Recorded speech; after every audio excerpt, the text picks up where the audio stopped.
कुमार सक्सेना, मानवाधिकार emergency helpline new Delhi Darbhanga प्रमंडल दरभंगा का सदस्य एवं प्रभारी हूँ। मैं 14 तारीख को संध्या में मैं जयशंकर प्रसाद और विपिन बिहारी ठाकुर तीनों आदमी निकले हुए थे और हम लोग बाएं साइड से आपको विकास भवन से जा ही रहे थे। पुल के नीचे उतरते ही और 10 कदम आगे गए होंगे तो पीछे से टोटो सवार गाड़ी आकर के हम लोगों के शरीर पर चला दिया और उस स्थिति में आ गए। मोबाइल मेरा काफ़ी दूर फेंका गया और मेरे गोड़ का एक हड्डी भी फ्रैक्चर हो गया, ब्लड पूरे शरीर से चूने लगा। उसी समय जो बहुत भीड़ थी तो जिला प्रशासन का एक गाड़ी वहाँ आकर के रुका और उस गाड़ी से गार्ड लोग उतरे। वेरीफाई करने के बाद गाड़ी में बैठे। हम लोगों ने बहुत रिक्वेस्ट किया कि लहरियासराय थाना को बुलवा दिया जाए। उन्होंने हम लोग की बात को नहीं सुना। हम लोगों ने अपना परिचय भी दिया कि मैं राज्य प्रशासन और जिला प्रशासन के लिए काम करता हूं। उन्होंने मेरी बात को अनसुनी करती हुई हम लोगों को छोड़ के दर्द की अवस्था में चले गए। उसी समय बहुत से पत्रकार एवं वॉइस ऑफ दरभंगा के अभिषेक झा ने मानवता का परिचय देते हुए उन्होंने अपने मोटरसाइकिल पर हम लोग को बैठा करके लहरियासराय टावर पर लाए और वहाँ से टेम्पो रिजर्व करके हम लोग DMCH हॉस्पिटल पहुँचे। वहाँ पे जांच के क्रम में मेरे बाएं पाँव का हड्डी टूटा। डॉक्टरों ने उसका प्लास्टर कर दिया। मैं बहुत ही गरीब अति पिछड़ा वर्ग से आता हूँ। मेरे माता और पिता दोनों वृद्ध हैं, असाध्य रूप से पीड़ित हैं। उन लोगों को मेरे अलावा कोई भी व्यक्ति खान पान भोजन स्वास्थ्य एवं दवा दारू देने वाला कोई भी नहीं है। इस अवस्था में इस पर प्राथमिकी दर्ज करते हुए मुझे मुआवजा दिलवाने का कृपा किया जाए एवं अज्ञातों के विरुद्ध मुकदमा दायर करके उसकी जांच पड़ताल हो। हमारे चेयरमैन साहब हैं, यह मानवता के मुंह पर एक तमाचा है जो जिला प्रशासन ने हम लोगों के साथ किया है, वह कहीं से भी सही नहीं है। जानलेवा हमला हुआ है और प्रशासन का परिचय दिया और इनको हॉस्पिटल तक नहीं पहुंचाया गया। तो वर्तमान जो राजनीति है, वर्तमान जो बिहार की प्रशासनिक स्थिति है, इस पर आप क्या कहना चाहेंगे? क्योंकि आप भी पूरे दिन मानवाधिकार के तहत समाज के सेवा में लगे रहते हैं और आप इस परिस्थिति को अच्छी तरह देखते हैं, तो इस पर आप क्या कहना चाहेंगे? हमारा कहना है कि बिहार में भ्रष्टाचार है, डबल इंजन नीतीश कुमार की सरकार है, जनता बदहाल व बेहाल है, नेता और अफसर मालामाल है, विपक्ष भी साझेदार है, आज चारों ओर बच रहा हाहाकार। अभी जो विजय जी के साथ लगातार पूरा प्रशासन विजय जी को जानता है, मानवाधिकार की सेवा लगातार करते आ रहे हैं और कंधा से कंधा मिला करके हम लोग आगे बढ़ चढ़ के भाग लेते हैं। और ऐसी परिस्थिति में इन्होंने 112 को कई बार फ़ोन किया, लेकिन 112 ने कोई रिस्पॉन्स नहीं दिया। उसके बाद हाँ, स्थानीय लोगों को भी, स्थानीय उधर से जो पदाधिकारी गुजर रहे थे, अधिकारी गुजर रहे थे, उन लोगों को भी इन्होंने गुहार लगाया, लेकिन किसी की संवेदना नहीं जगी। अंत में वॉइस ऑफ दरभंगा के ब्यूरो अभिषेक झा ने इनको मोटरसाइकिल पर पहुंचाया वहां तक और उसके बाद ये गाड़ी रिजर्व करके DMCH तक पहुँचे। जबकि सरकार ने 112 की व्यवस्था इसलिए की जो चाइल्ड हेल्पलाइन, महिला हेल्पलाइन या मानवता की सेवा को तत्परता से करके लोगों की सेवा हो और उसके अधिकार का संरक्षण हो सके, इसके लिए 112 की स्थापना की। परंतु अभी 112 की स्थिति बहुत दयनीय है दरभंगा जिला में और यह उस हिसाब से कहीं काम नहीं कर पा रही। तो लोग और बिहार के जो प्रशासनिक अधिकारी हैं, हाँ, उनके ऊपर हो सकता है जो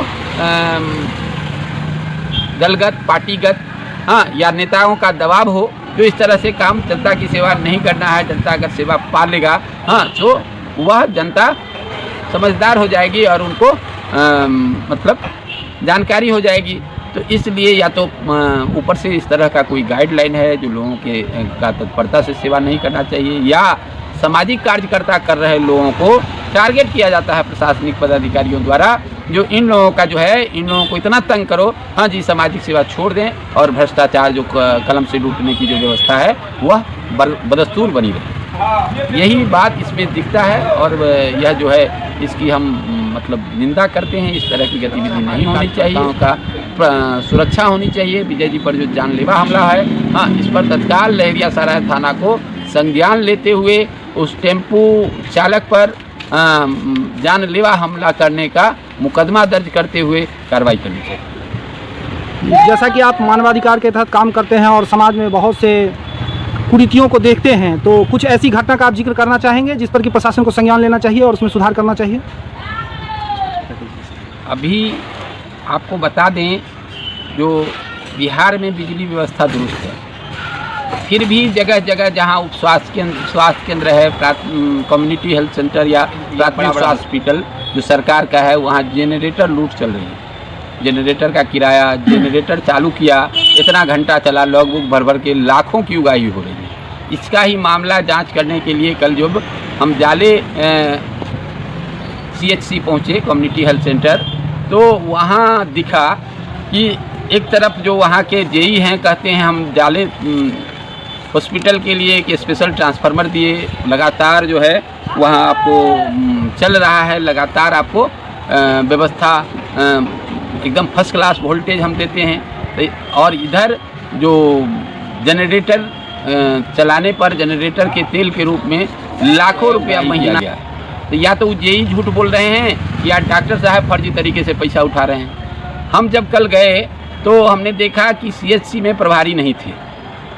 विवेकानंद झा वहाँ हैं प्रभारी चार्ज में, एक ही हॉस्पिटल है उनके अधीन, हाँ, और वहाँ भी वो नहीं थे। सोमवार को हमको बताया गया कि डॉक्टर साहब मीटिंग में है, लेकिन हमने देखा कि डॉक्टर साहब के चेंबर में AC चल रहा है और वहाँ माने स्वास्थ्य कर्मियों के अतिरिक्त कुछ अन्य लोग भी वहाँ बैठकर AC का आनंद ले रहे हैं। तो कहने का मतलब है जो सरकार की इस व्यवस्था का दुरुपयोग हो रहा है। दूसरी तरफ वहाँ हमने देखा कि ANM नीरा जो वहाँ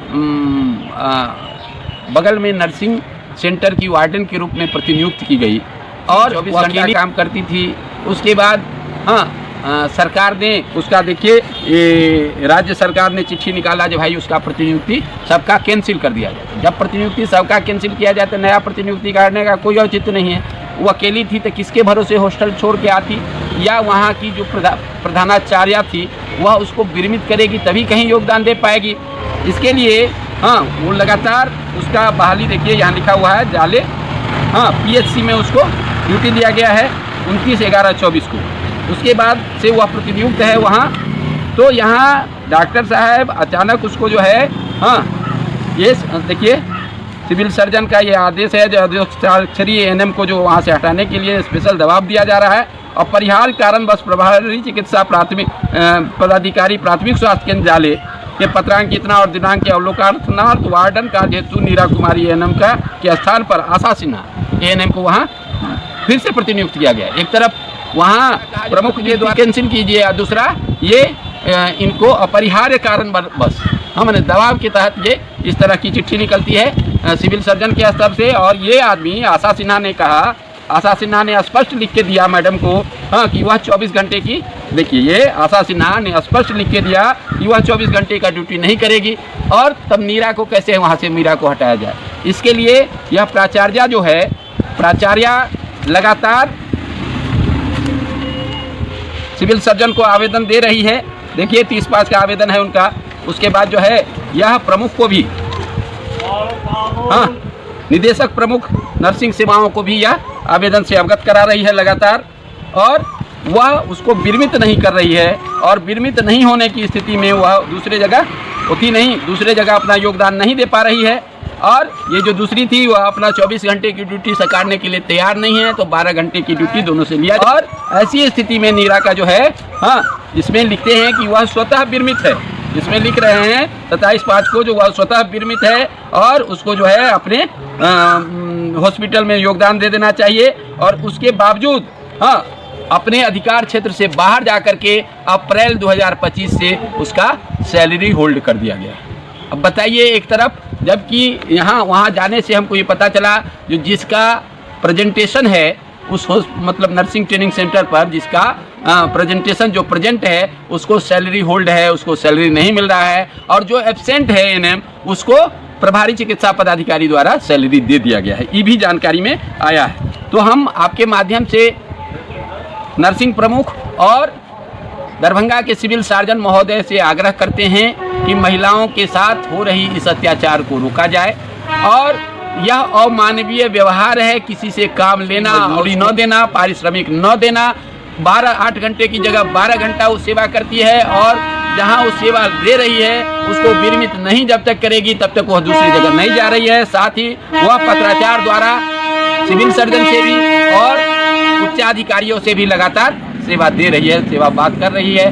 ऐसी परिस्थिति में भ्रष्टाचार का जो यह आलम है, ये किसी एक हॉस्पिटल की बात नहीं है, ये सारे हॉस्पिटल की बात है। इसके तह में जाने पर वहाँ जो है NGO जो कार्य करता है, उसके द्वारा जो NGO चलाता है सेवा, जनरेटर सेवा, साफ सफाई, भोजन का काम देखने वाला जो है वह शक के दायरे में है, और वह उसे किसी न किसी मंत्री और मतलब पदाधिकारी विधायक का बरदस्त है। हमको भी वहाँ जो है जब हम निकलने लगे तो वहाँ जो है उनके गुंडों के द्वारा हमको धमकाया गया, हाँ, कि आप जो है सो यहाँ अगर आए हैं, अगर आप किसी तरह से गलत माने हमारे इनके खिलाफ, अगर मुकुल सिंह के खिलाफ अगर लिखते हैं, हाँ, तो आपके लिए तरह का वहाँ हमको धमकाया जाता है।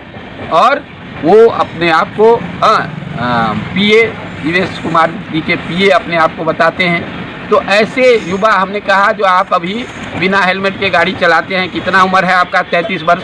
तो 33 वर्ष पहले हम कॉलेज छोड़ चुके हैं और ये बिना हेलमेट का गाड़ी चलाते हैं, और हमारे जैसे लोगों को अगर धमकी देते हैं तो इससे आपके चरित्र पर पड़ेगा और आपके जो आका हैं उनके चरित्र पर भी पड़ेगा। इसलिए अपनी वो गतिविधि बना के रखें जिससे हाँ किसी सामान्य आदमी के या आपका जो पोषक है उसके चरित्र को बचाव किया जाए। तो इस तरह से बहुत सारी गतिविधियां जाले में देखने में आई। सिविल सर्जन अगर गतिविधि इसमें अगर हस्तक्षेप नहीं करते हैं तो हम लोग हाँ पत्राचार करेंगे और लिखित रूप से यहाँ से लेकर के दिल्ली तक इस बात को उजागर करने के लिए जगह जगह विभिन्न संस्थाओं के माध्यम से इस बात को रखेंगे।